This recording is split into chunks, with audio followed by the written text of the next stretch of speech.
Hello dear student, welcome to our channel teachers creator. Dear students, ये आपका chapter 18 है personality testing शैक्षिक निर्देशन एवं परामर्श पेपर 4 का। ओके, सो कानपुर यूनिवर्सिटी स्टूडेंट्स के लिए यहाँ पर मैं टोटल 18 चैप्टर को डिस्कस कर देती हूँ पर्सनालिटी टेस्ट को, जिसके टोटल आई थिंक 60 क्वेश्चंस दिए हुए हैं। ठीक है, तो इनको आज 1 बाय 1 डिस्कस कर देते हैं और आप सभी इन सबको अच्छे से तैयार कर लीजिए, आपके लिए बहुत ही इंपॉर्टेंट है। और अगर आप हमारे चैनल पर नए हैं तो सबसे पहले चैनल को सब्सक्राइब कर लीजिए ताकि आपको नेक्स्ट वीडियो की नोटिफिकेशन ज़रूर मिल जाए। तो आज ही मैं आपका पेपर 4 पूरी कोशिश करूँगी कि कंप्लीट हो जाए। ठीक है, सो स्टार्ट करते हैं सेशन। प्रश्न 1 है, निम्नलिखित प्रश्नों में प्रत्येक प्रश्न के उत्तर के लिए 4 विकल्प दिए गए हैं जिनमें से केवल एक सही है, सही विकल्प ज्ञात कीजिए। ठीक है, तो क्वेश्चन नंबर 1 है, पर्सनालिटी शब्द किस भाषा का शब्द है। ठीक है, तो यहाँ पर ऑप्शन है आपके पास अंग्रेजी, लैटिन, हिंदी और जर्मन। तो पर्सनालिटी शब्द लैटिन भाषा का शब्द है, तो राइट ऑप्शन आपका हो जाएगा बी। व्यक्तित्व, जिसको हम बोलते हैं पर्सनालिटी, व्यक्ति के संगठित व्यवहार का संपूर्ण चित्र होता है। यह किसकी परिभाषा है, यानी इसको किसने कहा है? आल्पोर्ट ने कहा है, बीसंज ने कहा है, डेशिल ने कहा या ड्रेबर ने कहा है? तो राइट आंसर आपका हो जाएगा डेशिल। यानी व्यक्तित्व व्यक्ति के संगठित व्यवहार का संपूर्ण चित्र होता है। कहते हैं ना, पर्सनालिटी ही उभर कर आती है, इंसान का जो व्यक्तित्व होता है, पर्सनालिटी होती है, वो इंसान के बारे में बयां कर देता है। तो वही कह रहा है कि जो व्यक्तित्व है व्यक्ति के संगठित व्यवहार का संपूर्ण चित्र होता है, ऐसा डेशिल ने कहा है। व्यक्तित्व को कहा गया, क्या कहा जाता है? गत्यात्मक संगठन, स्थिर संगठन, उपयुक्त दोनों, उपयुक्त में से कोई नहीं। तो सबसे पहले आप समझो कि व्यक्तित्व का मतलब, गत्यात्मक और स्थिर का मतलब है क्या? स्थिर मतलब रुका हुआ, जो फिक्स है, एक ही जैसा है। गत्यात्मक जो मतलब गति कर रहा है, मतलब आज कल है, आज कुछ है तो कल कुछ और होगा। तो व्यक्ति की पर्सनालिटी जो है वो क्या होती है? आज कुछ होती है, कल कुछ और होती है। पर्सनालिटी समय के हिसाब से बदलती रहती है। तो जो व्यक्तित्व होता है वो कैसा होता है? गत्यात्मक संगठन होता है। तो ऑप्शन नंबर इसका ए राइट हो जाएगा। 4th, व्यक्तित्व व्यक्ति के व्यवहार के तरीकों, रुचियों, दृष्टिकोणों तथा विशेषताओं का संगठन है। यह किसकी परिभाषा है? इसके पहले आपने डेशिल की परिभाषा देखी, उसमें कहा गया कि जो व्यक्तित्व है वो व्यक्ति के संगठित व्यवहार का संपूर्ण चित्र है, जबकि यहाँ पर कहा गया जो व्यक्तित्व है व्यक्ति के व्यवहार के तरीकों, रुचियों, दृष्टिकोणों तथा विशेषताओं का संगठन है। यह किसकी परिभाषा है? ड्रेवर की, आल्पोर्ट की, वुडवर्थ की या मन की? तो ये किसकी परिभाषा है? मन की परिभाषा है। 5th हम देखेंगे, व्यक्तित्व व्यक्ति के भीतर उन मनोशारीरिक गुणों का गत्यात्मक संगठन है जो वातावरण के साथ उसका अद्वितीय समायोजन निर्धारित करता है। यह किसने कहा? ठीक है, तो डेफिनेशन आपको याद करनी है। आल्पोर्ट ने, वुडवर्थ ने, पावलोव ने या मन ने? तो किसने कहा है इसको? आल्पोर्ट ने कहा है।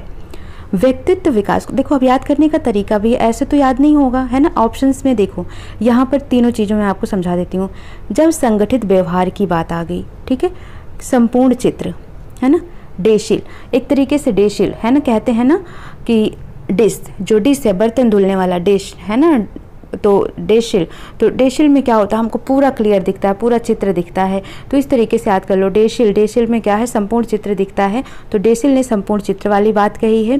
फिर मन ने, अब हमारा जो मन है, हमारे मन में इतने सारे तरीके आते हैं, बहुत सारी हमारा रुचियां हैं, बहुत सारे देखने के तरीके हैं, बहुत सारे सबके मन की विशेषताएं होती हैं।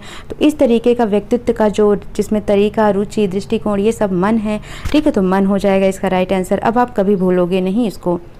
व्यक्तित्व व्यक्ति के भीतर उन मनोशारीरिक गुणों का गत्यात्मक संगठन है जो वातावरण के साथ उसका अद्वितीय समायोजित निर्धारित करता है। यह किसने कहा?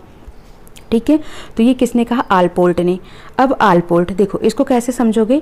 आलू, है ना, आल्पोर्ट का मतलब आलू। आलू का जो शारीरिक गुण है वो कैसा होता है? गत्यात्मक होता है, इधर से उधर भटकता रहता है। ठीक है, तो आल्पोर्ट से हो जाएगा मनोशारीरिक गुणों का गत्यात्मक संगठन, है ना।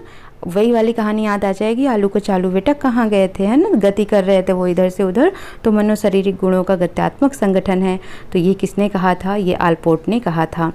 व्यक्तित्व विकास को प्रभावित करने वाले प्रमुख कारक हैं। जो व्यक्तित्व होती है, व्यक्ति के विकास को प्रभावित करने वाले कारक हैं जैविक या आनुवंशिक, पर्यावरणीय, उपयुक्त, दोनों इनमें से कोई नहीं।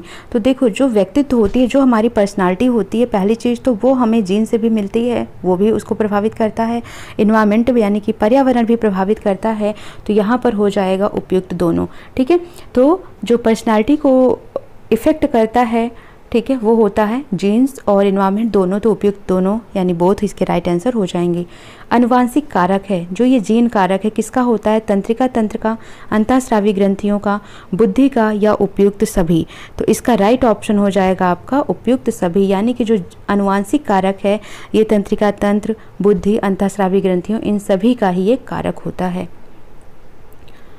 प्रश्न 8 है, व्यक्तित्व में निम्नलिखित में से क्या शामिल नहीं है? आकार, प्रकार, अभिवृत्तियाँ, संवेदना या योग्यताएं। ठीक है, तो अगर हम व्यक्तित्व की बात कर रहे हैं, पर्सनालिटी की बात कर रहे हैं, तो पर्सनालिटी में क्या नहीं शामिल होता है? जो हमारी अभिवृत्तियाँ हैं, हमारे विचार हैं, ठीक है, वो तो रहेंगे, हमारी इमोशंस रहेंगे, हमारी एबिलिटी रहती है हमारी पर्सनालिटी में, पर कोई आकार, प्रकार, कोई शेप, साइज नहीं होता है इसका। तो क्या शामिल नहीं होता है? ए ऑप्शन इसका राइट आंसर हो जाएगा, यानी कि कोई आकार, प्रकार शामिल नहीं होता है किसी व्यक्ति की पर्सनालिटी में। व्यक्तित्व के निम्नलिखित लक्षणों में से सबसे अधिक महत्वपूर्ण लक्षण कौन सा है? योग्यता, लाक्षणिक संकलन, सामर्थ्य या अभिवृत्तियाँ। ठीक है, निम्नलिखित लक्षणों में से सबसे अधिक महत्वपूर्ण लक्षण कौन सा है ये पूछा है। योग्यता होती है, लाक्षणिक संकलन होते हैं, सामर्थ्य होते हैं, अभिवृत्तियाँ होती हैं। तो जो लाक्षणिक संकलन होते हैं वो सबसे अधिक महत्वपूर्ण लक्षण माने जाते हैं। तो यहाँ याद रखना, सबसे अधिक महत्वपूर्ण लक्षण, लक्षण से याद रखना लाक्षणिक संकलन। ठीक है, व्यक्तित्व के शील गुण का सर्वोत्तम अर्थ क्या है? शील, है ना, व्यक्तित्व के शील गुण का सर्वोत्तम अर्थ क्या है? लक्षण, आयाम, व्यवहार शैली या गुण। तो इसका राइट आंसर हो जाएगा, देखो, शील गुण। तो यहाँ पर क्या था? महत्वपूर्ण लक्षण, तो लाक्षणिक संकलन हो गया। अब कह रहा है शील गुण, तो शील गुण मतलब व्यवहार शैली, हमारा जो बिहेवियर शैली है वो कैसा है, तो वो शील गुण का सर्वोत्तम अर्थ होता है। व्यक्तित्व के शील गुणों की सर्वश्रेष्ठ विशेषता है। व्यक्तित्व के शील गुणों की सर्वश्रेष्ठ विशेषता है सापेक्षता, एकरूपता, परिवर्तनशीलता या समायोजनशीलता। तो राइट आंसर आपका क्या हो जाएगा? समायोजनशीलता, यानी जो हमारे शील गुण होते हैं ये एडजस्टमेंट वाले होते हैं, मतलब समायोजन करने की शक्ति इनके पास होती है। तो व्यक्तित्व के शील गुण की सर्वश्रेष्ठ विशेषता क्या होती है? समायोजनशीलता होती है। व्यक्तित्व के शील गुणों की प्रकृति निम्न में से क्या है? विशिष्ट, सामान्य, स्वतंत्र या उपरोक्त सभी। तो राइट ऑप्शन आपके क्या हो जाएंगे? उपरोक्त सभी। जब भी कभी आपको उपरोक्त सभी मिले और आपको समझ ना आ रहा हो तो आपको उपरोक्त सभी ऑप्शन कर देना है।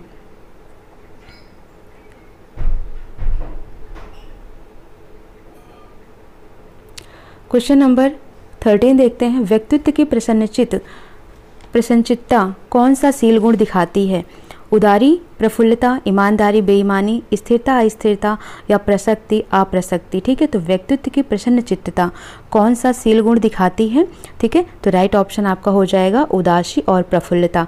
हम कितने प्रसन्न हैं, प्रसन्न चित्तता की बात कर रहा है, तो हम उदास हैं या बहुत प्रफुल्ल हैं, तो इस टाइप के शील गुण में हमको प्रसन्न चित्तता देखने को मिलती है। संगठित चरित्र व्यक्तित्व के निम्नलिखित शील गुणों में से किसका परिचायक होता है? यहाँ पर संगठित चरित्र की बात कर रहा है, किसमें हमें देखने को मिलता है? तो राइट ऑप्शन यहाँ पर आपका क्या हो जाएगा? स्थिरता और अस्थिरता, यानी प्रसन्न चित्ता किसमें देखने को मिलेगा? उदासी और प्रफुल्लता में। और संगठित चरित्र किसमें देखने को मिलेगा? स्थिरता और अस्थिरता में देखने को मिलता है। ठीक है, आत्मरोपण का शील गुण निम्न में से कौन सी विशेषता दिखाता है? अब यहाँ पर हो गया आत्मरोपण का शील गुण निम्न में से कौन सी विशेषता दिखाता है? आत्मविश्वास, स्वावलंबन, स्वतंत्र भाव, उपरोक्त सभी। आत्मरोपण तो आत्मविश्वास भी बढ़ाता है, स्वावलंबी भी बनाता है हमें, स्वतंत्र भाव भी रखता है, तो इसका क्या हो जाएगा? उपरोक्त सभी राइट आंसर हो जाएगा। शील गुण सिद्धांत के अनुसार व्यक्तित्व किस पर आधारित है? ठीक है, शील गुण सिद्धांत के अनुसार व्यक्तित्व किस पर आधारित है? तो सिद्धांत क्या है? शील गुण, तो किस पर आधारित होगा? शील गुण पर ही आधारित होगा। तो ऑप्शन ए इसका राइट आंसर हो जाएगा। प्रश्न 17 है, किस प्रकार सिद्धांत के अनुसार प्रकार सिद्धांत के अनुसार व्यक्तित्व किस पर आधारित होता है? किसकी बात कर रहा है? प्रकार सिद्धांत के अनुसार व्यक्तित्व किस पर आधारित होता है? शील गुण पर, उत्तेजना अनुक्रिया पर, व्यक्तित्व प्रकार पर या क्षेत्र पर? यहाँ क्या पूछा गया? प्रकार सिद्धांत पर। थोड़ा सा भी आप ध्यान लगा के आप करेंगे क्वेश्चंस को तो आप 100% अच्छा नंबर लेकर आएंगे। तो व्यक्तित्व प्रकार, इसका प्रकार सिद्धांत की बात किया तो क्या होगा यहाँ पर? व्यक्तित्व प्रकार। ऐसे समझ सकते हो, प्रकार सिद्धांत के अनुसार व्यक्तित्व किस पर आधारित होता है? तो क्या ये प्रकार है ना, व्यक्तित्व प्रकार ही तो होगा, तो सी इसका राइट ऑप्शन हो जाएगा। व्यक्तित्व का उत्तेजना अनुक्रिया सिद्धांत किसने प्रतिपादित किया था? ठीक है, तो राइट ऑप्शन आपका हो जाएगा गुथरी। उत्तेजना अनुक्रिया सिद्धांत किसने प्रतिपादित किया था? गुथरी ने। व्यक्तित्व के शील गुण, अब इसको कैसे याद रखोगे? गुथरी ने कैसे प्रतिपादित किया था उत्तेजना और अनुक्रिया? गुथरी, कथरी होती है ना, सिलते हैं ना उसको तो सुइयां चुभ जाती हैं, तो क्या होता है? बहुत ही उत्तेजन है ना, अनुक्रिया होता है, तुरंत ही एक एक्शन रिएक्शंस होता है। तो गुथरी, कथरी ऐसे याद रख लेना कि उत्तेजन अनुक्रिया सिद्धांत दिया था गुथरी ने। व्यक्तित्व के शील गुण सिद्धांत को किसने दिया था? अब यहाँ पर आ गया शील गुण। गुथरी ने किसको दिया था? अनुक्रिया, याद हो गया होगा है ना। और व्यक्तित्व के शील गुण सिद्धांत को किसने दिया था? गुथरी, कैटल, क्रैसमस, कुटलेविन। तो किसने दिया था इसको? कैटल ने दिया था। शील गुण है शीतलता, शीलता है ना, जो किसी को कभी रिप्लाई नहीं देता है, तो जो जानवर होते हैं, जानवर को कहते हैं कैटल है ना। तो अब ये जो कैटल हैं ये कैसे होते हैं? बहुत ही शील गुण के होते हैं, इनको कुछ भी मार पीट लो कोई जवाब नहीं देते हैं, तो शील गुण। तो कैसे हो जाएगा? कैटल। व्यक्तित्व का प्रकारात्मक सिद्धांत किसने प्रतिपादित किया था? प्रकार वाला था, प्रकार, व्यक्तित्व प्रकार, ठीक है। तो प्रकारात्मक सिद्धांत किसने प्रतिपादित किया है? क्रैसमर, डेविस, पावलोव या कैटल, ठीक है। तो राइट ऑप्शन हो जाएगा क्रैसमर। कैसे याद रखोगे है ना? क्रैसमर कहते हैं ना, मेरा उस पर क्रश है, और क्रश तो सबका प्रकार का हो सकता है, विभिन्न प्रकार का हो सकता है। तो क्रैसमर ने प्रकारात्मक सिद्धांत को प्रतिपादित किया था। व्यक्तित्व का क्षेत्र सिद्धांत किसका है? कैटल का, क्रैसमस का, वुडवर्थ का, कुर्टलेविन का। तो कैटल भी हो गए, ठीक है, क्रैसमर भी हो गए। क्रश है मेरा किस पर? विभिन्न प्रकार पर है ना। तो प्रकार सिद्धांत दिया था कैटल, कैटल है ना, बहुत शील सिद्धांत दिया है, ठीक है। उसके बाद एक हमने क्या पढ़ा था? गुथरी। तो गुथरी ने क्या दिया था? अनुक्रिया सिद्धांत दिया था। अब यहाँ पर पूछा व्यक्तित्व का क्षेत्र सिद्धांत किसका है? ठीक है, तो क्या हो जाएगा? कुर्टलेविन। राइट ऑप्शन क्या हो जाएगा? कुर्टलेविन। ये हो गया क्षेत्र सिद्धांत। कहते हैं ना, कुट लो यहाँ से इस क्षेत्र को, ये क्षेत्र, ये एरिया तुम्हारा नहीं है, तो कुर्टलेविन किसका हो गया? क्षेत्र सिद्धांत कुर्टलेविन ने दिया है। व्यक्तित्व का क्षेत्र सिद्धांत, व्यक्तित्व का शील गुण सिद्धांत निम्न में से कौन सा दृष्टिकोण रखता है? आवरण दृष्टिकोण, तात्विक दृष्टिकोण, उपरोक्त दोनों, उपरोक्त में से कोई नहीं। तो राइट ऑप्शन क्या हो जाएगा? उपरोक्त दोनों हो जाएगा। वास्तविक शील गुण सिद्धांत कौन सा है? आवरण दृष्टिकोण, उपरोक्त दोनों, तात्विक दृष्टिकोण, उपरोक्त दोनों या इनमें से कोई नहीं, ठीक है। तो 23वें का राइट आंसर हो जाएगा आपका तात्विक दृष्टिकोण। वास्तविक है ना, वास्तविकता किसमें देखने को मिलती है? तत्वों में। तो तात्विक दृष्टिकोण जो है शील गुण सिद्धांत का वास्तविक होता है तात्विक दृष्टिकोण, ठीक है। दृष्टिकोण दो तरीके के हैं, एक तो तात्विक है, दूसरा आवरण दृष्टिकोण है किसका? शील गुण सिद्धांत में, ठीक है। तो जो वास्तविक होता है वो कैसा रखता है? तात्विक दृष्टिकोण रखता है। कुर्टलेविन व आल्पोर्ट ने व्यक्तित्व शील गुण किस प्रकार के माने हैं? ठीक है, कुर्टलेविन ने किसको दिया था? क्षेत्र वाले को, है ना। कहते हैं ना, कुट लो नहीं तो ये क्षेत्र वैसे भी नहीं मिलने वाला। तो कुर्टलेविन ने क्षेत्र सिद्धांत को दिया था। तो कह रहे हैं कुर्टलेविन व आल्पोर्ट ने व्यक्तित्व शील गुण किस प्रकार के माने हैं? तो आपका राइट ऑप्शन क्या होगा यहाँ पर? जनन प्रकार, ज्ञान प्रकार, उपरोक्त दोनों, कोई नहीं। तो उपरोक्त दोनों ही, ठीक है, यानी जनन प्रकार और ज्ञान प्रकार दोनों ही प्रकार का शील गुण माना है इन्होंने। कैटल ने जनन प्रकार के शील गुणों को क्या कहा? कैटल शील गुण वाला हो गया है ना। तो शील गुणों को क्या कहा है? कौन से? जनन प्रकार के। तो जनन प्रकार के शील गुणों को सतही शील गुण, ज्ञान शील गुण, स्रोत गुण शील गुण या सामान्य शील गुण क्या कहा है कैटल ने इसे? तो कैटल ने जनन प्रकार को सतही शील गुण कहा है। कैटल ने ज्ञान प्रकार के शील गुणों को क्या कहा है?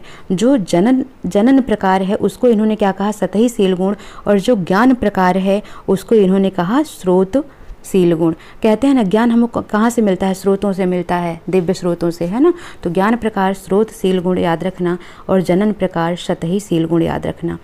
कैटल के अनुसार व्यक्तित्व के शील गुण किस प्रकार होते हैं? ठीक है, ऑप्शन है आपके पास सामान्य, विशिष्ट, उपरोक्त दोनों, उपरोक्त में से कोई नहीं। ठीक है, तो राइट ऑप्शन आपका क्या हो जाएगा? सी, यानी कि दोनों ही होते हैं, सामान्य और विशिष्ट। निम्नलिखित में से किसने व्यक्तित्व के शारीरिक रचना के आधार पर व्यक्तित्व प्रारूप उपस्थित किए हैं? सेल्डिन ने, क्रैस्मर ने, टरमैन ने, युंग ने। ठीक है, तो 28वें का राइट ऑप्शन आपका हो जाएगा क्रैस्मर, यानी जो क्रैस्मर हैं इन्होंने ही व्यक्तित्व के शारीरिक रचना के आधार पर व्यक्तित्व प्रारूप उपस्थित किए। किसने? क्रैस्मर ने। निम्नलिखित में से किसने स्वभाव के आधार पर व्यक्तित्व प्रारूप बताए हैं? किसके आधार पर? स्वभाव के आधार पर। सेल्डन, टरमैन, क्रैस्मर या युंग। तो किसने बताया है इसको? राइट ऑप्शन आपका हो जाएगा सेल्डन ने। सेल्डन ने स्वभाव के आधार पर व्यक्तित्व के रूप बताए हैं। निम्नलिखित में से किसने शारीरिक आकार प्रकार के आधार पर व्यक्तित्व प्रारूप बताए हैं? किसके आधार पर? शारीरिक आकार प्रकार के आधार पर व्यक्तित्व के रूप बताए हैं। टरमैन ने, सेल्डन ने, वार्नर ने या युंग ने। तो किसने बताया है? वार्नर ने। ठीक है, व्यक्तित्व के मापन की विधियां कौन कौन सी हैं? प्रश्नावली विधि, जीवन इतिहास विधि, क्रिया विधि, उपरोक्त सभी। तो जब भी उपरोक्त सभी मिल जाए हमेशा आप ज़्यादातर कोशिश करना कि यही आपका आंसर होगा। जब नहीं आता रहता तो कागज पेंसिल परीक्षण किस विधि का दूसरा नाम है? कागज पेंसिल परीक्षण, पेन से लिख रहे हो किसी कागज पर तो कौन सी विधि हो सकती है बताओ? प्रश्नावली, प्रक्षेपण, साक्षात्कार, क्रिया परीक्षण विधि। तो ऐसे ही आप इसको कट कर दो, साक्षात्कार तो होगा नहीं इंटरव्यू में तो इसकी जरूरत पड़ती नहीं है। ठीक है, प्रक्षेपण ऑब्जर्वेशन में भी इसकी जरूरत नहीं पड़ती है, एक्शन रिएक्शन में भी नहीं। क्या है? प्रश्नावली विधि में हमको क्या होता है? कागज पेंसिल की जरूरत पड़ती है। तो कागज पेंसिल परीक्षण प्रश्नावली विधि का दूसरा नाम है। प्रश्नावली के प्रकार होते हैं बंद प्रश्नावली, खुली प्रश्नावली, सचित्र प्रश्नावली, उपरोक्त सभी। तो जो प्रश्नावली के प्रकार हैं वो कौन से होते हैं? ये सभी होते हैं। यानी प्रश्नावली जो क्वेश्चनरी होती है ये बंद भी होती है, सचित्र भी मिलती है और खुली प्रश्नावली भी होती है। जैसे इसका मतलब ये है ना, ओपन क्वेश्चनरी, ओपन यानी कि जो खुले होती है, जैसे वन एंडेड क्वेश्चन हम बोल देते हैं। बंद प्रश्नावली जिसमें पूरा आपको डिटेल देना पड़ता है। सचित्र जिसमें हमको ग्राफिकल रिप्रेजेंटेशन करना पड़ता है। ठीक है, इस तरीके से यदि प्रश्नों की रचना सावधानी से की जाए तो प्रश्नावलियों में पर्याप्त विश्वसनीयता होती है। यह कथन किसने कहा है? ठीक है, तो यह कथन वुडवर्थ ने कहा है। वुडवर्थ है लेकिन वो वर्थ नहीं है, कह रहे हैं कि बहुत ही सावधानी से हर चीज़ को रचा जाए तो प्रश्नावली बहुत ही विश्वसनीय होती है। ये बात सही है, वुडवर्थ ने कहा है। बहिर्मुखी और अंतर्मुखी व्यक्तित्व का परीक्षण करने के लिए किसने प्रश्नावली निर्मित की थी? बहिर्मुखी और अंतर्मुखी व्यक्तित्व का परीक्षण करने के लिए किसने प्रश्नावली निर्मित की थी? वुडवर्थ ने, गैटिल ने, स्किनर ने या स्पीयरमैन ने। तो राइट ऑप्शन आपका हो जाएगा वुडवर्थ ने। ठीक है, व्यक्तित्व मापन की मुख्य विधियां हैं आत्मनिष्ठ, प्रक्षेपण, वस्तुनिष्ठ या उपरोक्त सभी। तो राइट ऑप्शन आपका क्या हो जाएगा? उपरोक्त सभी, यानी कि व्यक्तित्व पर्सनालिटी मेजरमेंट की ये सभी ही विधियां हैं। जीवन इतिहास विधि को किसने मौखिक विधि की संज्ञा दी है? गार्डनर ने, मर्फी ने, स्किनर ने या ए और बी दोनों ने। तो राइट ऑप्शन आपका हो जाएगा गार्डनर और मर्फी दोनों ने ही जीवन इतिहास विधि को मौखिक विधि की संज्ञा दी है। कैरेक्टर एंड पर्सनालिटी पुस्तक के लेखक कौन हैं? ठीक है, तो राइट ऑप्शन आपका हो जाएगा पोलेंस। जो पोलेंस हैं वो कैरेक्टर एंड पर्सनालिटी पुस्तक के लेखक हैं। आधुनिक काल में किस विधि को प्रमापित करके अपराधी बालकों और व्यक्तियों को समझने के लिए प्रयोग किया जा रहा है? साक्षात्कार विधि, क्रिया परीक्षण विधि और जीवन इतिहास विधि या प्रक्षेपण विधि। तो राइट ऑप्शन आपका क्या हो जाएगा? जीवन इतिहास विधि, यानी कि उसकी जो लाइफ की हिस्ट्री है उसको ही समझकर आधुनिक काल में इस विधि का यूज करके अपराधी बालकों और उनके व्यक्तियों को समझने के लिए प्रयोग किया जा रहा है, यानी उनके व्यक्तित्व को समझने के लिए प्रयोग किया जा रहा है जीवन इतिहास विधि। 40वां नंबर है जीवन इतिहास विधि में व्यक्ति का जैसा कि वह आज है क्रमबद्ध अध्ययन किया जा रहा है। यह कथन है गार्डनर एवं मर्फी का, स्पीयरमैन का, हल का या मन का। तो जीवन इतिहास विधि में व्यक्ति का जैसा कि वह आज है क्रमबद्ध अध्ययन किया जाता है, यह कथन कहा है गार्डनर एवं मर्फी ने। साक्षात्कार विधि का प्रयोग व्यक्ति की किन अवस्थाओं का अध्ययन करने के लिए किया जाता है? शारीरिक अवस्था, मानसिक अवस्था, दोनों या संवेगात्मक दशा। ठीक है, तो राइट ऑप्शन आपका क्या हो जाएगा? क्या उसकी फिजिकल कंडीशन है, क्या उसकी मेंटल कंडीशन है, शारीरिक और मानसिक दोनों ही चीज़ों को जानने के लिए साक्षात्कार विधि यानी कि इंटरव्यू मेथड किया जाता है। साक्षात्कार विधि के दो स्वरूप कौन से हैं? औपचारिक, अनौपचारिक, ए और बी दोनों या उपरोक्त में से कोई नहीं, तो राइट ऑप्शन आपका हो जाएगा औपचारिक और अनौपचारिक दोनों ही साक्षात्कार विधि के दो स्वरूप होते हैं। यानी इंटरव्यू जो होता है ये दो तरीके का होता है, एक फॉर्मल होता है, एक इनफॉर्मल होता है। यानी कि फॉर्मल जो होता है जैसे ऑफिस वगैरह में होता है इंट्रोगेट, वो होता है फॉर्मल यानी औपचारिक। अनौपचारिक जैसे इस तरीके से नॉर्मली हम अपने दोस्तों के साथ बैठकर कोई इस तरीके से डिस्कशन कर रहे होते हैं, तो ये होता है अनौपचारिक। साक्षात्कार संक्षिप्त वार्तालाप द्वारा व्यक्तियों को समझने की विधि है। यह कथन कहा है मन ने, हल ने, गुड ने, वुडवर्थ ने। तो यह कथन किसने कहा है? वुडवर्थ ने कहा है। साक्षात्कार विधि की सफलता या असफलता किस पर निर्भर करती है?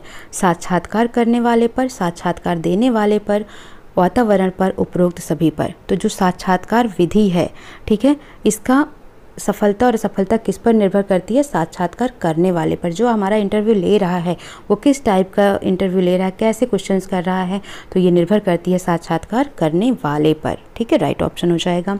क्रिया परीक्षण विधि को किस अन्य नाम से जाना जाता है? क्रिया परीक्षण विधि, व्यवहार परीक्षण, साक्षात्कार, औपचारिक विधि, उपरोक्त में से कोई नहीं। तो नाम से बताओ मुझे क्या लग रहा है आपको, इसका आंसर क्या होना चाहिए? क्रिया परीक्षण, यानी कि उसके व्यवहार की परीक्षण विधि को क्रिया परीक्षण विधि कहा जाता है। किसने क्रिया परीक्षण विधि का प्रयोग बालकों की ईमानदारी जांच करने के लिए किया है? मे एंड हॉडसन ने, हल ने, पावलो ने या ऑथर ने? तो किसने कहा है? तो 46 का राइट ऑप्शन हो जाएगा आपका मे एंड हॉडसन ने क्रिया परीक्षण विधि का प्रयोग बालकों की ईमानदारी जांच करने के लिए किया है। बालकों की ईमानदारी है ना हार्ट से चेक होती है, तो हॉडसन ने क्रिया परीक्षण विधि को बच्चों की ईमानदारी जांचने के लिए किया था। द्वितीय विश्व युद्ध के दौरान किस विधि का प्रयोग सेना के अफसरों का चुनाव करने के लिए किया जाता था? किस विधि का? साक्षात्कार विधि का, क्रिया परीक्षण विधि का, प्रश्नावली विधि का, जीवन इतिहास विधि का? तो राइट ऑप्शन क्या हो जाएगा? क्रिया परीक्षण विधि का। यानी कि क्रिया परीक्षण विधि के द्वारा ही सेना के अफसरों का चुनाव किया जाता था द्वितीय विश्व युद्ध के दौरान। स्टडीज इन डिसीट के लेखक कौन है? मे तथा हॉडसन, हल, मन, वुड। ठीक है, तो राइट ऑप्शन आपके कौन हो जाएंगे? मे तथा हॉडसन, जिन्होंने बच्चों की ईमानदारी के लिए, ठीक है, क्रिया विधि को अपनाया था। तो स्टडीज एंड डिसीज हो जाएंगे, डिसीट लेखक, स्टडीज एंड इन डिसीट के लेखक हो जाएंगे मे तथा हॉडसन। किस विधि को व्यवहार परीक्षण विधि का अंग माना जाता है? परिस्थिति परीक्षण, व्यवहार परीक्षण विधि। ठीक है, परिस्थिति परीक्षण, प्रक्षेपण विधि, स्याही घटना परीक्षण विधि, उपरोक्त में से कोई नहीं। तो राइट ऑप्शन आपका हो जाएगा ए, परिस्थिति परीक्षण विधि को ही व्यवहार परीक्षण विधि का अंग माना जाता है। किस विधि में व्यक्ति को किसी विशेष परिस्थिति में रखकर उसके व्यवहार या किसी विशेष गुण की जांच की जाती है? किस विधि में व्यक्ति को किसी विशेष परिस्थिति में रखकर उसके व्यवहार या किसी विशेष गुण की जांच की जाती है? जिस तरीके से पुलिस पकड़ कर लेकर जाती है, इंटरोगेट करती है ना, इस तरीके से, तो उसको विशेष परिस्थिति में रखकर उसके व्यवहार को, उसके गुणों की जांच करने की कोशिश करती है। तो किस विधि में? परिस्थिति परीक्षण विधि में, साक्षात्कार विधि में, स्याही धब्बा विधि, मानदंड मूल्यांकन विधि। तो इसका राइट ऑप्शन आपका हो जाएगा ए। ठीक है, ए राइट ऑप्शन हो जाएगा। यानी कि परिस्थिति परीक्षण विधि किसी विशेष परिस्थिति में ही रखकर किया जाता है। नाउ 51 देखेंगे, किस विधि में व्यक्ति के जीवन से संबंधित विभिन्न प्रकार के प्रश्नों या कथनों की सूचियां तैयार की जाती हैं? ठीक है, व्यक्ति के जीवन से संबंधित विभिन्न प्रकार के प्रश्नों और कथनों की सूचियां तैयार करना किस विधि में होता है? मानदंड मूल्यांकन परीक्षण विधि, व्यक्ति परिसूची या स्याही धब्बा परीक्षण विधि। तो राइट ऑप्शन आपका क्या हो जाएगा? व्यक्ति परिसूची, क्योंकि व्यक्ति के जीवन से संबंधित है तो व्यक्ति परिसूची विधि हो जाएगा। व्यक्तिगत परिसूची विधि को किस अन्य नाम से जाना जाता है?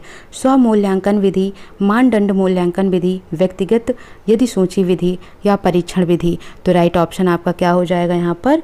व्यक्तिगत यदि सूची विधि। ठीक है, व्यक्तिगत परिसूची विधि को व्यक्तिगत यदि सूची विधि भी कहा जाता है और ये विधि व्यक्ति के जीवन से संबंधित विभिन्न प्रकार के प्रश्न और कथन की सूचियाँ तैयार करता है।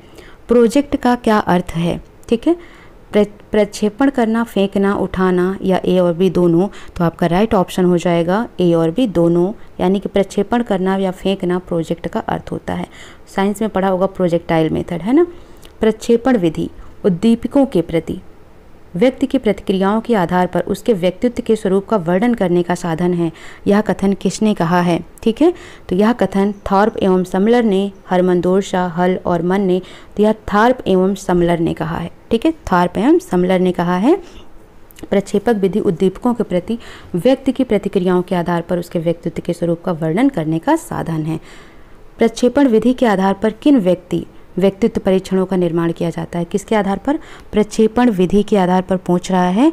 ठीक है, ऑप्शन है स्याही धब्बा परीक्षण, प्रासंगिक अंतर्बोध परीक्षण, ए और बी दोनों, या साक्षात्कार विधि। तो जब भी ज़्यादातर आपको ए और बी मिले या उपरोक्त सभी मिले तो उसी को टिक करना है। यहाँ पर ए और बी है तो 55 का आपका राइट आंसर हो जाएगा सी, यानी कि ए और बी दोनों। टैट का पूरा नाम क्या है? तो टैट का फुल फॉर्म याद रख लो आप कि इम्पॉर्टेंट है, ये आ सकता है। ठीक है, तो नोट कर लो आप इसको, thematic appreciation test, thematic appreciation test. ठीक है, अप्रिसिएशन होता है ना, वही थीमेटिक अप्रिसिएशन टेस्ट। स्याही धब्बा परीक्षण विधि का निर्माण किया था हरमन रोशा ने, नल ने, हर ने, स्पीयरमैन ने। ठीक है, तो राइट ऑप्शन आपका हो जाएगा हरमन रोशा ने किया था। कौन सा परीक्षण सबसे अधिक प्रयोग किए जाने वाला व्यक्तित्व परीक्षण है? ठीक है, सबसे अधिक प्रयोग किए जाने वाला व्यक्तित्व परीक्षण कौन सा है? तो आपका राइट ऑप्शन हो जाता है स्याही धब्बा विधि, जिसको हरमन रोशा ने डेवलप किया था। यह व्यक्ति का पर्सनालिटी टेस्ट करने का सबसे अधिक विधि माना जाता है। धब्बों की व्याख्या करके परीक्षार्थी अपने व्यक्तित्व का संपूर्ण चित्र प्रस्तुत कर देता है। यह कथन किसने कहा है? ठीक है, यह कथन कहा है क्रो एंड क्रो ने। परीक्षण प्रणाली का निर्माण किसने किया था?